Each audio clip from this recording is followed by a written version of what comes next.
Hi friends, welcome to the journey of happiness. क्या आपने कभी सोचा है कि हम जो कर्म करते हैं उनका हमारे जीवन पर क्या प्रभाव पड़ता है? क्या केवल अच्छे कर्म करने से मुक्ति मिल सकती है या फिर कर्म से भी ऊपर कोई सत्य है? आज की इस वीडियो में हम जानेंगे कि आदि शंकराचार्य के अनुसार कर्म का वास्तविक अर्थ क्या है और कर्म, ज्ञान तथा मुक्ति का आपस में क्या संबंध है। तो वीडियो को अंत तक जरूर देखिए। पहले जानते हैं कर्म क्या है। आदि शंकराचार्य के अनुसार कर्म का अर्थ है मनुष्य द्वारा शरीर, वाणी और मन से किया गया कोई भी कार्य। हर विचार, हर शब्द और हर कार्य एक कर्म है।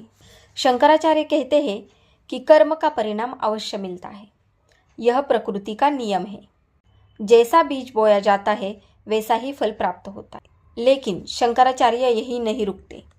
वे कहते हैं कि कर्म केवल बाहरी कार्य नहीं है, बल्कि उसके पीछे की भावना भी महत्वपूर्ण है। अब जानते हैं कर्म और बंधन के बीच में क्या संबंध है। शंकराचार्य बताते हैं कि जब हम किसी कर्म को मैं कर रहा हूँ और मुझे इसका फल चाहिए, इस भावना से करते हैं, तब वही कर्म बंधन बन जाता है। उदाहरण के लिए, यदि कोई व्यक्ति दान देता है और बदले में सम्मान चाहता है, तो वह उस कर्म के फल से बंध जाता है। लेकिन यदि वही कार्य निस्वार्थ भाव से किया जाए तो वह मन को शुद्ध करता है। अब यहाँ कर्म के 3 प्रकार आते हैं।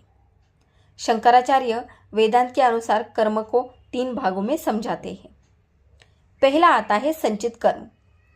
यह हमारे अनेक जन्मों के कर्मों का संग्रह है। जैसे बैंक में जमा धन, वैसे ही संचित कर्म हमारे साथ रहते हैं। दूसरा आता है प्रारब्ध कर्म। संचित कर्मों का वह भाग जो वर्तमान जीवन में फल दे रहा है। हमारा जन्म, परिवार, परिस्थितियां आदि प्रारब्ध का परिणाम माने जाते हैं।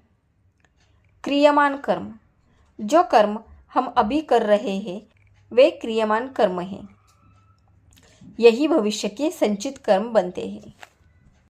अब जानते हैं क्या कर्म से मुक्ति मिल सकती है। यहाँ शंकराचार्य का दृष्टिकोण बहुत गहरा है। वे कहते हैं कि कर्म मन को शुद्ध कर सकता है, लेकिन केवल कर्म से अंतिम मुक्ति नहीं मिलती। क्यों? क्योंकि कर्म हमेशा फल उत्पन्न करता है और जहाँ फल है वहाँ जन्म मृत्यु का चक्र बना रहता है। मुक्ति तब मिलती है जब मनुष्य अपने वास्तविक स्वरूप को जान लेता है। वहाँ पर जन्म मृत्यु का चक्र टूट जाता है। अब जानते हैं शंकराचार्य जी के नज़र से ज्ञान का महत्व। शंकराचार्य कहते हैं अज्ञान ही बंधन का कारण है। हम स्वयं को केवल शरीर और मन मान लेते हैं, यही अज्ञान है। जब ज्ञान होता है कि हमारा वास्तविक स्वरूप शुद्ध आत्मा है, तब बंधन समाप्त होने लगता है। जिस प्रकार अंधकार को हटाने के लिए प्रकाश चाहिए, उसी प्रकार अज्ञान को मिटाने के लिए ज्ञान चाहिए। अब इसमें आता है निष्काम कर्म। शंकराचार्य निष्काम कर्म पर विशेष बल देते हैं। निष्काम कर्म का अर्थ है कर्तव्य करना, लेकिन फल की इच्छा न करना। जब व्यक्ति अपने कार्य को ईश्वर को समर्पित करते हैं, तब उसका मन शांत और पवित्र होता है। ऐसा कर्म ज्ञान प्राप्ति की तैयारी बन जाता है। अगर आज के जीवन में शंकराचार्य का संदेश लागू किया जाए, यानी यदि आप विद्यार्थी हैं तो पढ़ाई पूरी लगन से करें, लेकिन परिणाम की चिंता में डूबे ना रहें। यदि आप नौकरी करते हैं तो ईमानदारी से कार्य करें, लेकिन केवल प्रशंसा के लिए नहीं।